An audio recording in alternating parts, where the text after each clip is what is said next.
প্রতিদিন নিয়ম করে পুকুরে অজু করে তিনি বসে যান প্রার্থনায়। তার জীবন হয়তো আমাদের চোখে সংগ্রামী, কিন্তু তার কাছে এ জীবন আল্লাহর দান। সৃষ্টিকর্তার উপর তার এই অকৃত্রিম খুশি আর ভরসা তাকে প্রতি মুহূর্তে শক্তি দেয়। আর আমরা সব পেয়েও আফসোস করি, কিন্তু এই মানুষটার অকুণ্ঠ জীবনযাপন দেখলে আমাদের সব অভিযোগ ফিকে হয়ে যায়। তার জীবন আমাদের শেখায় জীবনের মানে কি। আপনাদের ভালোবাসায় তাকে আবারও ক্যামেরার সামনে এনেছি। আসসালামু আলাইকুম।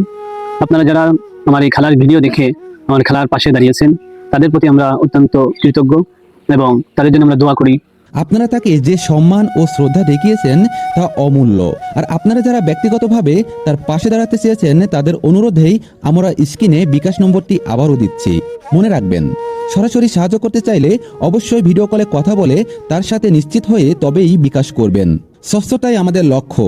তার গল্প চলুক, কারণ এই গল্প আমাদের বাঁচতে শেখায়। এই গল্প শেখায় শরীরের অক্ষমতা মনের সাহসের কাছে কিছুই নয়। আপনারা এই গল্প যত মানুষের কাছে পৌঁছে দেবেন, তত মানুষ নতুন করে জীবন শুরু করার প্রেরণা পাবে। যদি এই মানুষটির গল্প আপনার মনকে ছুঁয়ে যায়, তাহলে একটি লাইক দিয়ে তাকে শ্রদ্ধা জানান আর ভিডিওটি শেয়ার করে অন্যকেও অনুপ্রাণিত করুন। দেখা হবে পরের ভিডিওতে। ততক্ষণ ভালো থাকুন আর আফসোস নয়, কৃতজ্ঞতার জীবনযাপন করুন।